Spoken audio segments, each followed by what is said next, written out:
distortions of our time.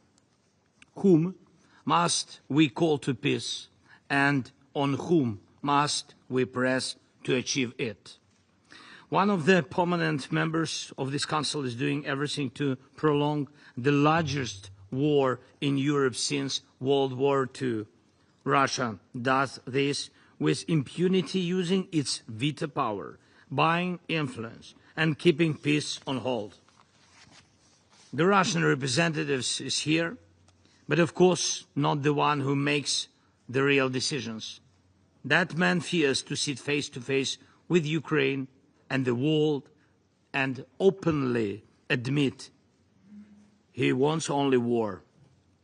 Instead, Putin sends delegates who cannot and don't want to stop the bloodshed.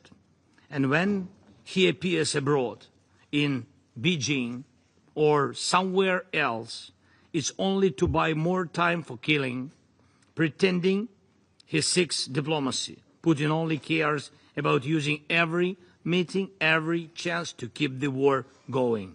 Each day Russia kills our people, destroys our cities, and leaves no sign it will ever return to the principles of the UN Charter.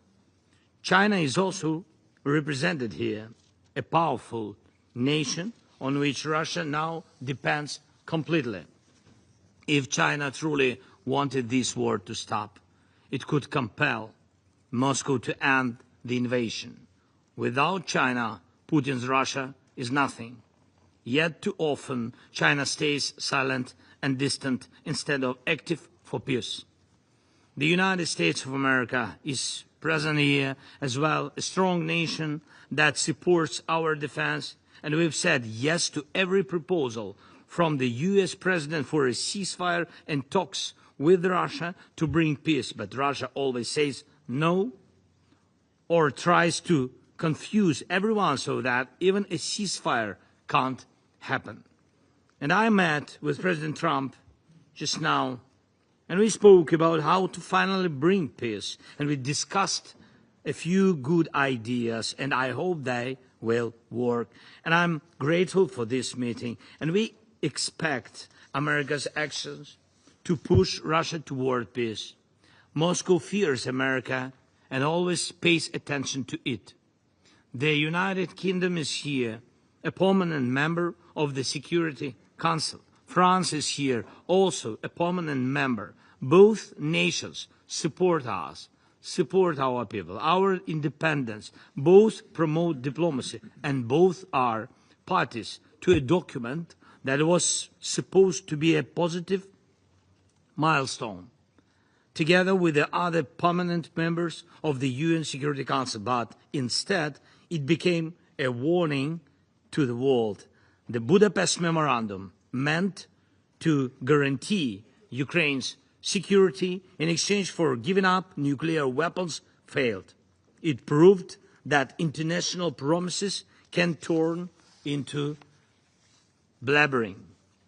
That is why today, with Britain, with France, and already with more than 30 nations in our coalition of willings, we are building a new security architecture. We count on the United States of America as a backstop. Real security guarantees must become the line Russia cannot cross again.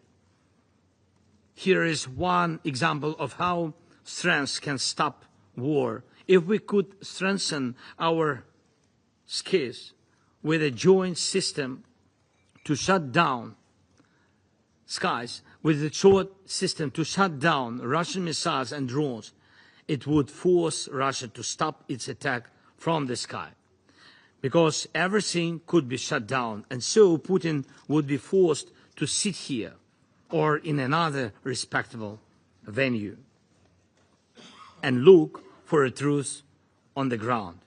If there is no war in the sky, Russia can't keep fighting on the ground.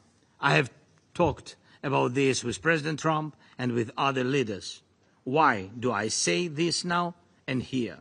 Because you, the United States, China, Britain, France, the permanent members of the Security Council, represent the world's essential power, the power that must act when international law alone cannot. And no, not Russia.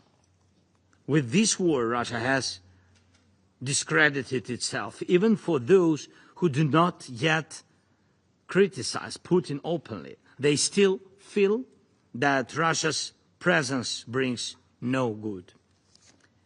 Excellencies, behind every international institution, there must be real strength to enforce decisions.